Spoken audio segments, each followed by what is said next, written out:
Let's have a look here. It's going to be MRC versus Wolves for our Game 2 first half. We're going to be able to see Prisoner Wildling, and of course, who else is there, Lamal?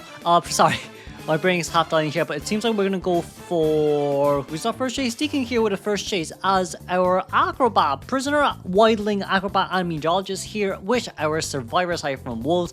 And this time it's going to be up against MRC. Kosher Wolves is currently top 4 and MRC is currently top 2 as well. So we're going to have to see how both of these teams do. So it is Powerhouse versus Powerhouse still. As Acrobat there, that's going to be a mobile jumped instantly from D-King's side of Bailu. Still trying to get this hit. Didn't get anything over the pallet though. Very, very patient by our Acrobat. As finally that's going to be the hit as we get straight towards the coaster. Cypher machines are a little bit slow, but it's also alright too since we do get to use coaster and we're going to go straight towards this third stop. That's why Cypher machines were slow, because XMX was the one doing most of his jobs here, as well as our Wildling. But we are still pretty far out. XMX has to be a little bit more careful here too, just in case we do get hit. That would be the worst case scenario. You don't want that to happen. You don't want Meteorologists to use their items this early on in towards the game just for you as well. We do see Meteorologist kind of looking around that pallet as well, potentially giving a pallet stun here, but Bailu figured it out. He didn't, as that's a beautiful pallet stun. And Acrobat going straight in towards Circus though. A beautiful support pushback, but that did not really cancel our Shadow Leap.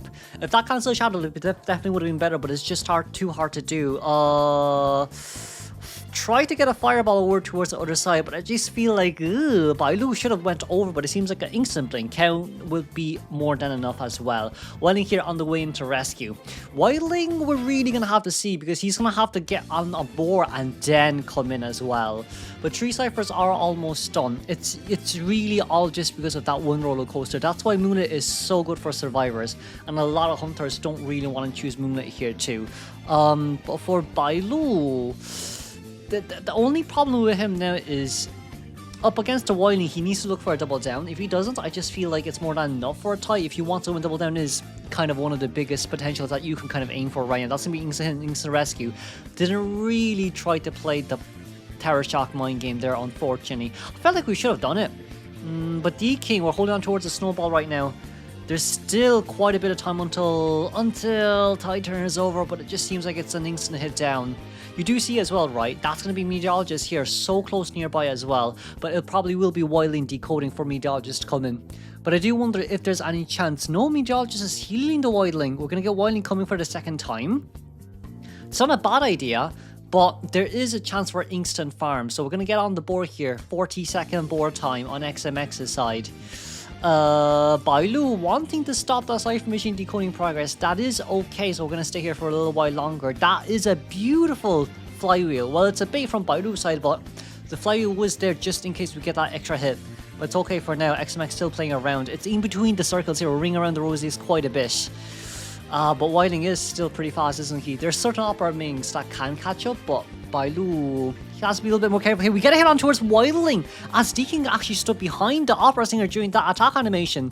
We got 4 Cypher machines done right now. 47 trying to finish off the Cypher machine. XMX didn't get a hit on a slow moving Wildling is bad, because 10 seconds remaining until we actually get that board back. So there's so much harass potential here from the side of Wildling. Wildling's doing really well here when it comes to actually diverting the attention. Bailu missing that shadow dance. We're going to have to be a shadow leap. We're going to be able to shadow dance back, and that's going to be the harass coming over. And the Cypher machine is primed as well. No pallet stun over, but finally that will be the pallet drop down. But there will be no stun, unfortunately speaking. However, teleport is ready. Acrobat, one more fireball left on our hands to use. We can instantly get towards the other side of this fourth stop, and that's what we will do. This should be more than enough to get the gate open.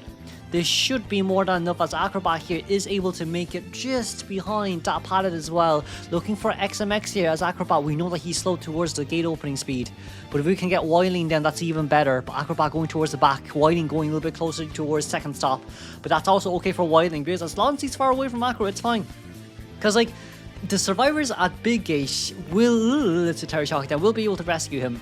We see there's only one survivor at the X Gate, and that's Jelly's Prisoner.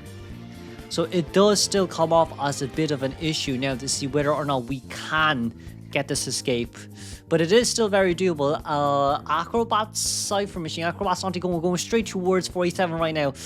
But it's a Meteorologist we're up against. It's a Meteorologist we're up against. I don't see anyone back to rescuing just yet. It's going to be Jelly here on our way in. But this can still be a tie game though. This definitely can still be a tie game though, as we finally forced out Jelly out of this area, but we don't see anyone nearby just yet. But it just seems like 487's able to get that gate open on time, and that's a beautiful 3-man escape game here from the side of Wolves survivors as we move on directly towards second half. Okay, so I'm gonna play second half here. It's 3-Wolves, so all what I need here is a tie game, so I can understand the gamekeeper pick, but we're up against a coordinator, patient, mercenary, and of course a lucky guy, as our lucky guy here will become the first chase too with a rugby ball. Rugby ball isn't bad on lucky guy though, to be honest. It's actually pretty decent, but Nanako knows as well that you're trying to play mind games with him, so in this case, we're able to get straight behind these triple pallets. These triple pallets are going to come in pretty clutch here too, but that's going to be instant ball pull, but that will register, unfortunately. That will register, unfortunately speaking. Ford is one of the survivors that can recover 10% faster after you use your ball. All other survivors has the same duration of stun, of debuff there, so that's unfortunate for lucky guy. Should have maybe pulled behind the pallet, would have been better. But right now, that's what we're trying to do here. Nanako is still trying to buy a little bit more time. We missed, but the flywheel did also get foresighted as well, so that's fine, as that will be an instant terror shock hit down. This is a way faster down compared to last game, but it is a gamekeeper. However, what's the Cypher Machine here as our patient will be disrupted. As Watsu will be forced out here as well. Patient, a little bit scary. We missed our first hook. That's okay. As long as we don't get anything more, that's all we need to focus on. Cordy having one to order alongside with Tie Turner. And it's going to be Cordy, the first one coming in to rescue too. We do have Flywheel on Cordy's side. If we realize that Cordy has Flywheel, we could potentially, and I mean this, potentially go after Cordy instead of Lucky Guy now. But Lucky also doesn't have anything else to use, so that's going to be normal hit, normal rescue. Cordy has the gun. Cordy, no matter what happens, has to gun here. If Cordy decides to body block, that's not bad, but she is one hook down, so let's not forget tonight. Can we get this hook? We did. But Cordy, if Cordy guns here, I don't think it's bad, because Nanako's allowed to pull away. But we're gonna change targets instead for coordinator here, allowing Lucky Guy to leave. No, we're actually very near where the Lucky Guy is right now, so whoever comes into rescue, it's gonna be very, very, very difficult to find anything else. So we're dropping the Cordy here looking for Nanako. There's 2 pallets dropped down, and of course an extra window there too, let's not forget. So he's gonna have a really hard time here, even if we do have max presence. Cypher Machine's being decoded really fast here. Nanako going to be able to get behind just on time. Cordy will not be able to struggle free here. We should be able to chair. But the Cypher Machine, it's not even 3.5 Cypher Machine done yet. It's only just 3 in total here. Mercenary being forced out of this area. Hwatsa did not get any classification stack on towards him, but he will be hooked back. Ooh, the flywheel and the normal hit right past the pallet. Sheesh. Sheesh, that is scary, Cordy. We have a gun ready. But the moment you get hooked, that's going to be an instant gun from the side of coordinator. But then there is also a chance that coordinator can fail that gun as well, so let's not forget. But Twice still has a good chance in a tie. Definitely a really, really, really good chance in a tie. Xiaodi, we're being very careful here right now. Not too sure which direction we're currently going, but the moment the hook comes out, that's the gun just on time. Xiaodi decided not to use the flywheel to counter it, but instead the gun for a more guaranteed safety net. We do have flywheel ready here as well for the next hook too.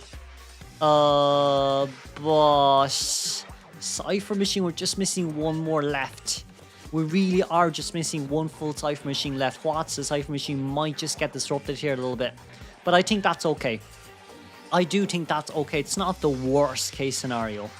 There's also still a 77% Cypher Machine on the outer circles as well, so it's not this one we should worry about. It's one behind us right now. Mercenary could potentially come in for the back to rescue. That's a hook right over the window. I don't think we should really be looking at this Cypher Machine where it's only at 50%.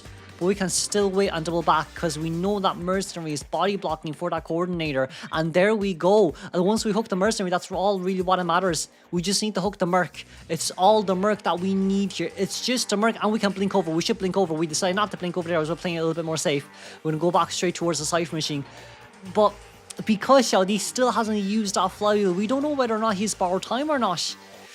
MRC is playing this very smartly. We're forcing Tony here to actually come out, but he doesn't know. Tawai just doesn't know. Gamekeeper just doesn't know that we had a flywheel. Extra flywheel potentially. Anyone? No one there just yet? That will be a nice flywheel. No normal hit down just yet. But if we vault over the window, it'll be a whole different shenanigan. As Cordy is currently getting healed. 86% Cypher Machine on this side of the map. Never mind, this was a Cypher Machine that was almost primed. But like, lucky guy with a gun alongside with a perfume as well. Let's not forget. But no borrowed time here. If we can't find lucky guy again, that would be great. But that's gonna be a perfume over instantly. Nano code. That reaction time. We're currently decoding that 88% Cypher Machine. It's a 4-man endgame. And this is only a 4-man endgame because coordinators did not use that flywheel. We successfully baited Tawai into thinking. Oh, we successfully baited him into thinking that Cordy had borrowed time, but we're going to have to pop here. We're not going to wait anymore. Cordy not having that borrowed time pop. Tawai just realized the biggest mistake he's made in this game. Could have gotten this game done in 2, but it's MRC that has to turn around.